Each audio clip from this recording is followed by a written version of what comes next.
Babe, you ready? Yeah, I'm ready. I'm ready. We ready? Yeah, we're live. We live? Oh shit, we live. Hey, what's going on? Hey, it's your boy Malik Salaam. I am doing a Facebook live stream reading of my new novel, Sunnah. I'm really nervous. We set the camera and all the shots. I don't know if y'all can see me or what's going on. I got Kim over here working the social media aspect of it, so I don't know where you should be, like if you should be on Sunnah the page or Malik Salaam, or I just got so many Facebook pages and stuff, man, it's ridiculous. Some of them not even operational. I should take care of that. Anyway, so I brought y'all here, man, because I got my new novel out. It's called Sunnah. It's a novel. I've worked on it for a long minute, yo. Like, I started it off as a screenplay, and let some people read it. Everybody was talking about how dope it is. Shout out to my man Cola Rum, who really believed in it. I even had like a different character name and everything. The main character's name was Sal back then. It's Mustafa now. Anyway, so we were doing all of this, and I was doing the screenplay and sending it out. I'm like, I don't know how, so many shootout scenes and all kind of stuff jumping off. I'm like, I don't know how I'm going to raise the money for that. So I had the idea. I was like, well, you know, a lot of great movies are books first. And so why not just reverse the process? So I took the screenplay, I used it as an outline, and then I created this wonderful novel called Sunnah. And it's a page turner, man. I mean, if you look at my book, this is my like proof copy. I mean, it's all, the edges are all bent. And that's not just because I've been putting red ink through it, man. That's because I've been really reading it. Like every time that I sit down and read it, it's like reading it for the first time. So I'm excited and I'm nervous. I can't believe how nervous I am. Even now, you know. So I decided, instead of trying to get people out on a Monday night. So let me say this. Today is March 21st. March 21st, some 15 years ago, my baby sister passed. What was interesting is when my sister passed, I was watching them hunt down Imam Jamil El-Amin. And my book is based in the West End, and my inspiration for the book, a lot of it falls, you know, through that West End community. I ain't dry snitching, I ain't telling nobody business, but I am saying that if you're from Atlanta, you know that the West End Muslims got a reputation of not playing no games with nobody. You're not going to come in their community and sell no drugs. You're not going to have no prostitutes running through there. Something go down, it's going down. You know what I'm saying? They strong when they dean, but they some wild boys. You best believe it. They some wild boys, you know. And I'm messing with them. You know what I'm saying? I got some partners from over there. I love them to death. So this is the inspiration for the novel, not based on a true story. We get that straight. But this is the inspiration for the novel. So 15-something odd years ago, I'm watching them hunt down Imam Jamil. I'm thinking about the West End and how this is going to change and diversify the city. We're still seeing the changes of it now. And the story's been burning in my head ever since. And I've been wanting to release something on the anniversary of my sister's transition for the longest, like for a long time. And it seems like every year I had this project, or Ever Scarring Dimple, or Eternal, and I want to release it, but it's never ready. You know, or I'm rushing it out. And this is the first time that I've been able to create a piece of work that is finished and polished, and I get to release it on the anniversary of her transition. So I was like, okay, it's Monday night. 21st falls on a Monday night. Everybody ain't coming out on a Monday night. So why don't we just do this thing on the internet? You know what I mean? Let's do the release on the internet. So starting right now, this minute, Sunnah, the novel, is available on Amazon. It's available on Kindle. I got it for low. $2.99 on Kindle, I think. $11.99 on Amazon. And that's it. Like, you can get a hard copy, you can get it digital, you can read it tonight, you know, while you're playing it. So this is my proof copy. And let me take a little sip of my drink. I hope you got snacks and all kind of stuff, because I'm just going to read one chapter. And this is the thing. So I don't know if y'all can see this right here. Somebody put on Facebook, just shows you how much social media affects our life, right? Somebody put on Facebook Octavia Butler's you know, the writing that she puts in her notebooks about her things. So I wrote one, you know, in the spirit of Mama Octavia Butler. I began the final edit of my first novel. I'm not going to read this to you, but it's just like, it's important. I get teary-eyed now. I don't have no problem. I don't have no problem shedding no tear when I'm happy, you know. I cry when I watch Rocky, you know. So, anyway, I'm proud of it. I'm proud of it, and whoever's logged on, I don't know, I can't see your face. You know, it's a cyber world. We live in a different world, but if you're here, and you're here with me in spirit, and I know Sophia is here with me in spirit, and I'm going to read one chapter. And I chose this chapter. I'm going to give you a little background about the book so we don't just fall like where we're at, because it's like, you know, in the middle somewhere. So I'm going to give you a little backdrop. So the book, Sunnah, is about, my main character's name is Mustafa. Mustafa is no joke. I mean, I can't, I wish I had more adjectives, but I really can say Mustafa don't play no games. You see what I'm saying? At all. He makes his prayers 5 times a day, fasts during Ramadan, gives zakat, takes care of his community, right? But he feeds on predators. So I don't know if that makes him a predator. That's a discussion, right? And I plan on having these discussions as time goes on. But he feeds on predators. He robs drug dealers and quote unquote gangster rappers. You know, he tests their gangster real quick, take them chains up off them boys, you know. Real serious. He leads this crew. In his crew is this cat named Shem. Shem, big dude. He's the enforcer, you know. Shem, Hashem in Arabic means the brick crusher, right? He got his ace, which is his main partner, Saifullah, who he calls Saif. Saif in Arabic means sword. Saifullah means the sword of Allah. Saif is a straight up executioner. Now the thing about Saif is Saif got 2 kids, Jenna and Jabril. Like, he loves his children and takes care of his wife. Don't know, these boys don't walk around flamboyant. Like, they're not wearing gold and red. You know what I mean? Like, no gold chains, no red. They real serious, like low-key dudes, you know what I'm saying? And then they got Tariq, and called Reek. Reek is like, he's extra, you know what I'm saying? Always, mashallah, alhamdulillah, Arabic all over the place, but he's probably drunk, you know what I mean? So, and that's the thing with Sunnah. I wanted to talk about, I'm born and raised Muslim my whole life. So it's interesting to be able to then talk about Islam in a very honest way, that, you know, in separating the religion of Islam from the people who practice it. And you know, black folk, you know, we get a hold of something. We got our own little agenda with everything. God bless us, you know. So anyway, that's the crew. This chapter that I'm going to read, there's a sister in there named Ayana. She's not Muslim. She's like on some black righteous space shit. That's how Mustafa describes it. She's just doing her own thing. You know what I mean? She's spiritual. She's a good sister, and she challenges his belief. And I chose this chapter because it sums up, gives a real good grasp of what the premise of this book is. So we're going to get into it. Y'all ready? Y'all got your popcorn and snacks? Let me take another sip of my drink. All right.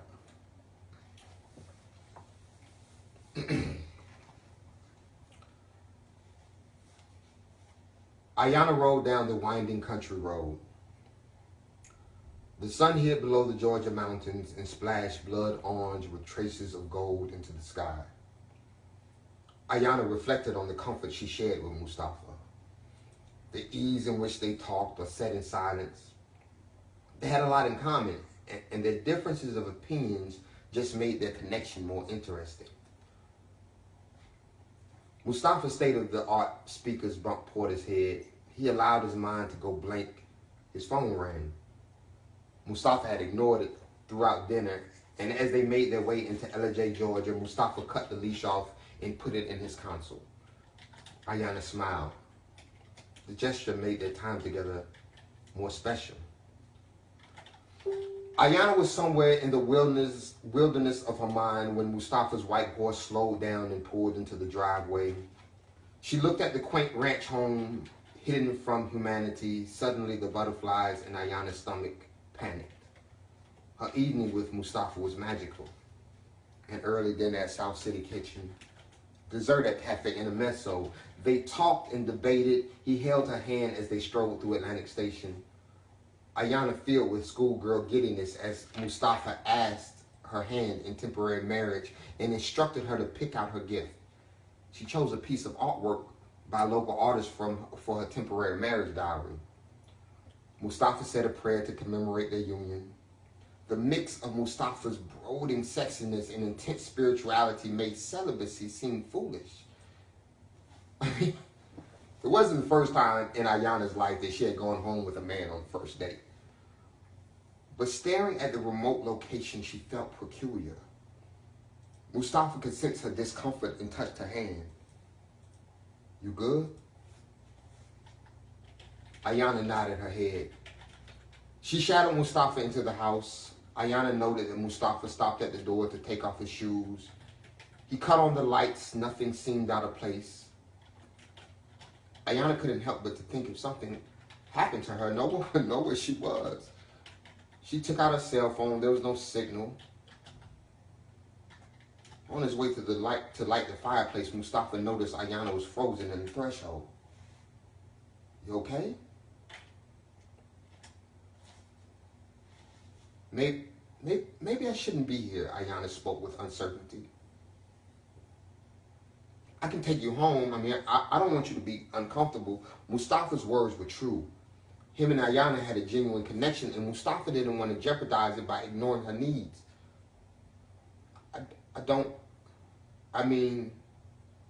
Ayana tried to clarify her position.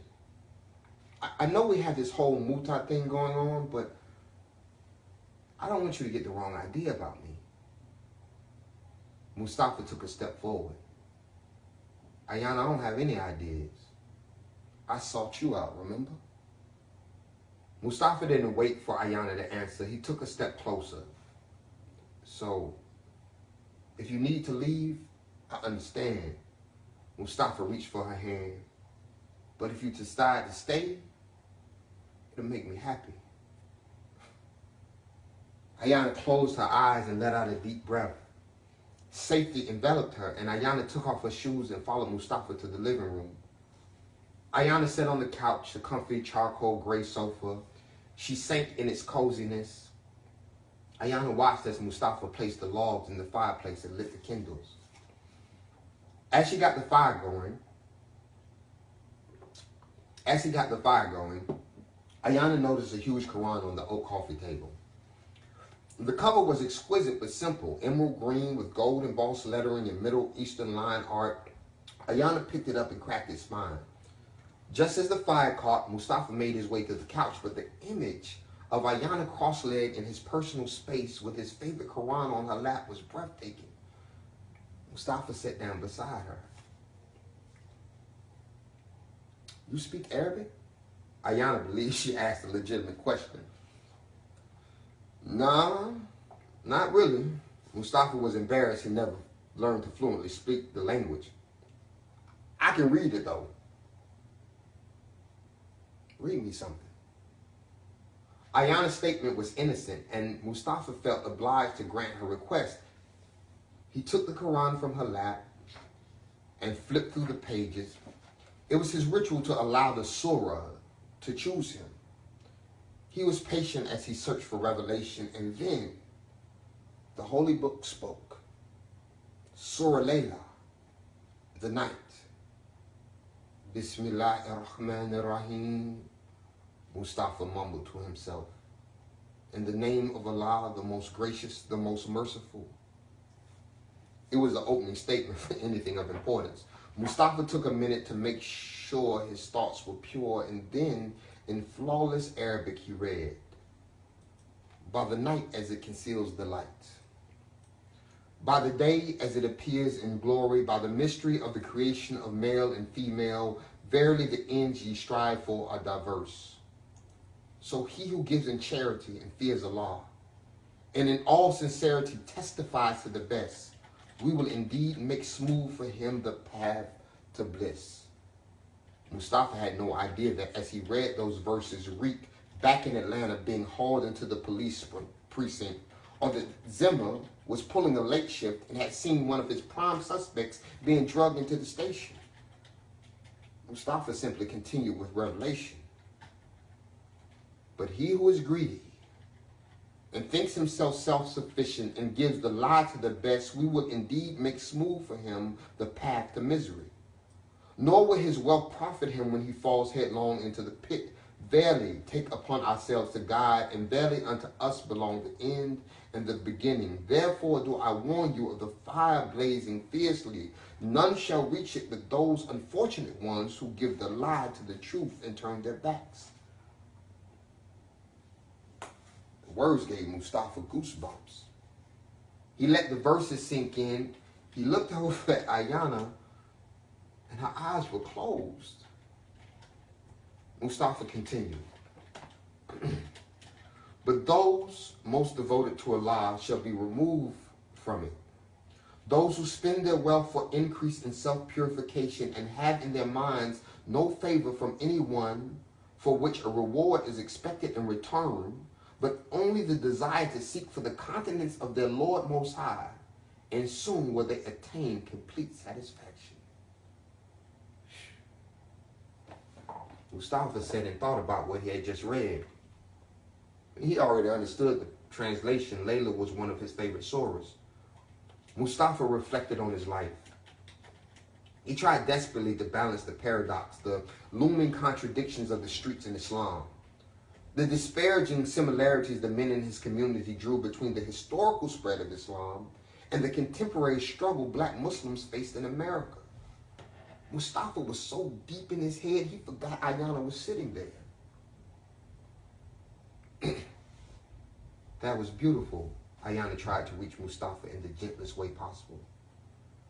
Coming from an environment of instability, Ayana possessed a sixth sense for emotional shifts and inconsistencies. Something ailed Mustafa, and the text connected him to those issues.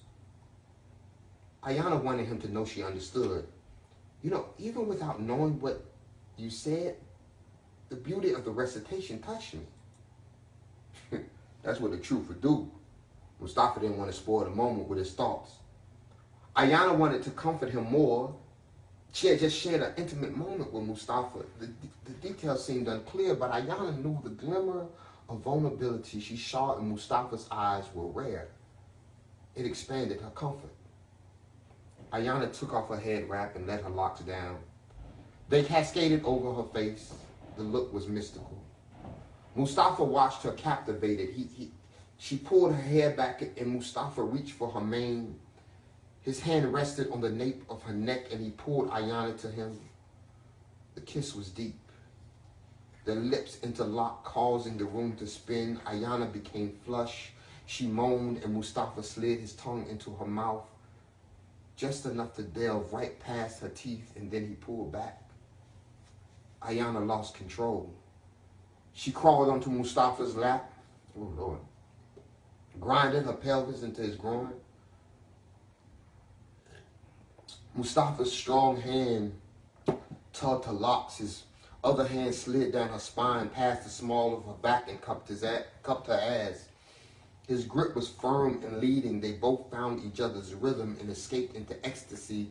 They took the time to listen to each other. Every lick and pull, each touch and kiss, all of their movements celebrated the other, and they prayed for it not to end. The connection strengthened as the fire dwindled, and the joining of their spirits was more important than the details of their love-making. Sex had become worship. She needed him, and he needed her, and God had brought them together. They were thankful for it. The minutes turned into hours, and then they collapsed. Their bodies drenched in sweat, their privates swollen, their muscles contracted, tangled in each other's limbs. The fire needs more logs, Mustafa whispered. Her vagina tightened around his penis. She didn't want to disconnect. I think we're doing a good enough job at keeping each other warm, Ayana reassured him. Mustafa smiled. He kissed Ayana on the forehead and peeled himself from beneath her. Ayana moaned as she exited her body. She watched Mustafa walked to the fireplace, her vagina throbbed. The burning alerted Ayana that she was letting down her guard too soon. So Ayana wondered how careful she should be with her words. Look, I mean, as your temporary wife, I would like to know what you do for a living. Mustafa then turned around to face her. He stared deeper into the fire. He wasn't prepared for the question. His paranoia kicked in. He said, I told you, I hustle. Ayana heard the defensiveness in her tone. Her sentinels readied their arms. Yeah, but what? I mean, the average street nigga would give me the same answer if I asked him, and 9 times out of 10, it's just code for selling dope. Then it's a good thing I ain't the average street nigga, Mustafa felt cornered. I wasn't saying you were. I'm just, look. Mustafa didn't want to go any further with the conversation. I don't like to discuss my business. His tone was aggressive. It made Ayana's comfort run away from her. Suddenly, even her nudity felt premature and out of place. She reached for a shirt and hurriedly put it on. Oh, okay, I guess the honeymoon is over. Ayana welled up with fear, angry for allowing the fairy tale to take shape in her mind. Yasmin was right. Ain't no telling what you into. Talking about you Muslim. Ayana had crossed the line. Mustafa sprung to his feet. What you saying? Ayana, the rebel from Mississippi, wasn't one to back down from a fight. I'm saying, what good is all this religion and the rules if you just like the rest of these niggas? Mustafa stood up. As he walked towards her, Ayana could see the danger in his eyes. A part of it intrigued her. First off, I never said I did shit illegal. And me being born and raised Muslim don't change the fact that I live in this world. I do what I do to survive. I don't harm innocent people. You understand? And I don't terrorize my community. You feel me? Ayana sensed Mustafa's words was true to him, but she still wanted more clarity. So what do you do? Ayana, I don't discuss my business. His tone was matter, and Ayana saw it wouldn't go any further. Something about Mustafa made her submit. Okay, well, I guess as the temporary wife, I only have certain rights, huh? Mustafa came and sat beside her. He touched her shoulder and rubbed his hands down her arm. He didn't want to be harsh and he didn't want to push her away, but there were things about himself he couldn't reveal. Ayana wanted to be reluctant to his touch, but there was something about Mustafa that drew her in, and the move was real. He took her chin in his hand and gently turned her face towards him. Give us some time. Everything will come to the light. Ayana stared into Mustafa's eyes, and once again the stranger became hauntingly familiar, and she allowed herself to believe what he said. That's the end, folks. That was rough towards the end, right? Because it's like a lot of reading out loud. I don't know if y'all can hear me. I see Kim back there freaking out. That was part of the thing. I was a little distracted. What had happened? The signal got weak. The signal got weak? Was it not coming through? Just for a little while. Just for a little while? Mm-hmm. So then I started reading all fast and jumbled. I know we ran out of time or what. It's good writing, y'all. It's good writing. It's hard to read 7-8 pages out loud. But I hope y'all got the gist of what was going on. I got to wrap up. Kim is telling me I got to wrap up. A few more minutes. I got a few more minutes. Oh, yeah. I have questions. Do I have any questions? Check it out. Let's see if I have any questions. Where is it at? On your page. It's on my page. I don't see nothing on my page. Oh, I see it on my page. Is it still live? You still live. Love it. Great writing. Damn, Gina. That's Micaiah. Micaiah. Shout out to Micaiah. Shout out to Tom Best. Shout out to my man Tavio Peace. Shout out to my sister, Tiffany Good. You know what I'm saying? Checking in. I see Kenzie. I see my man Mike from that Central up in here. You know what I'm saying? My homeboy Akbar and Omar. Day one, A1. Them my people, man. My cousin Adila's up there. Shout out to Doug. AD's up on here. Salakita's up on here. Shout out to Ulysses. Who else is that? Oh, my girl Summer. My aunt. One time for aunt. Ed Silvera's up on here. David Branch. Tiff wants to know what inspired the book. The book was really inspired, like I was saying earlier, I don't think Tiff might not have been logged on yet, but I'm going to give it a rundown. It's inspired by being born and raised Muslim, and always seeing the struggle between deen and dunya. So living in this world and being a Muslim is a very difficult thing sometimes, because Islam is very defined in what, and regimented in ways. And in coming up in Atlanta, me coming up in Atlanta and having certain types of exposure in my youth, and sometimes even now. What are you making? Kim's making all these movements. So with that was an inspiration. Me being born and raised, seeing cats. I had homeboys go to prison and die in the streets and all this, and still be Muslim. So, Assalamu alaikum, I can mean it. You know what I mean? And so it inspired it. Elijah, my son is on here. What's up, Eli? What going on, guy? Kikaway, my sister Kikaway, my homegirl Malika. Tommy. Jay's son wants to know, what was the writing process like? I mean, I really, you know what? I have to say, man, like, I'm one of those writers that I sit down, I'm very disciplined. Like, once I sit down, I don't get up. You see what I'm saying? Once I sit down, I don't get up. That's just my thing, So, like I said, it started off as a screenplay. I used the screenplay as an outline. I developed that and expanded that really strong. And then you know what? The majority of the process, a lot of it is the editing process. Like getting out of your head and unmarrying yourself from your words. As writers, we have these words that are so beautiful to us. You know what I mean? And we don't want to let them go. I mean, I had to kill babies. Like I had to slaughter whole chapters. They had to be up out of here. You know what I'm saying? Because they didn't contribute to the story. So, I think that the whole process it's been like a couple years when you count the screenplay, because the screenplay took about a year. This took about another year to get done. Okay, next question from Tavio. What's your advice for those who want to self-publish? And Ulysses wants to know how long did it take to write?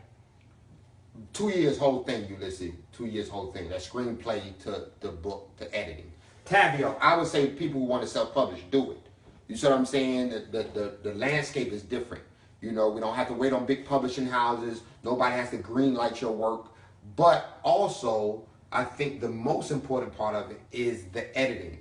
We don't want to put out stuff that is not of the quality that needs to be. You know what I'm saying? So a lot of times when we do it ourselves, we want to cut those types of corners. But you got to really go in there. You got to try to edit the best you can.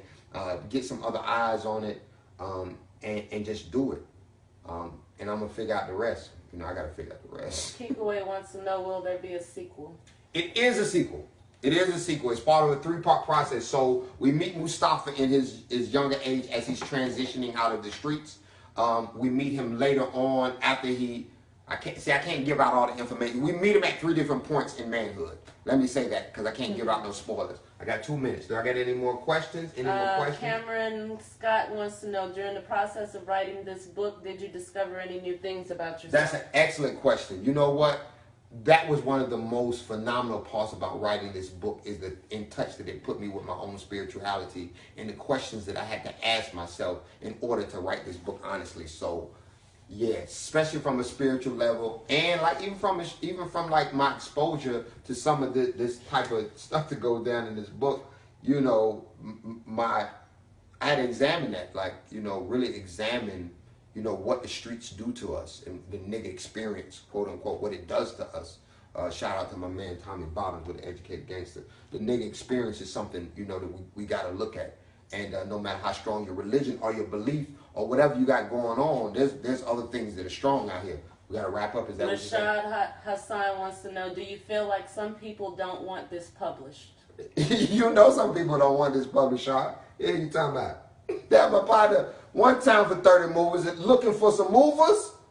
30 movers first Atlanta. How about that? Shout out, my man. Yes, I think people are ready to talk honestly, though. I think people want honest conversation. We live in a time, an age of Aquarius, where people want information. Any last questions? Any last questions? Any last questions? Thank you, Tavio. Thank you, Tavio. Airline missiles whistle through the skyline. This has been so cool, man. I want to thank y'all who logged on and made this a wonderful experience for me. The book is available on Amazon. I'm going to start posting the link That's going to start happening very, very, very soon. I'm going to start posting the link tonight.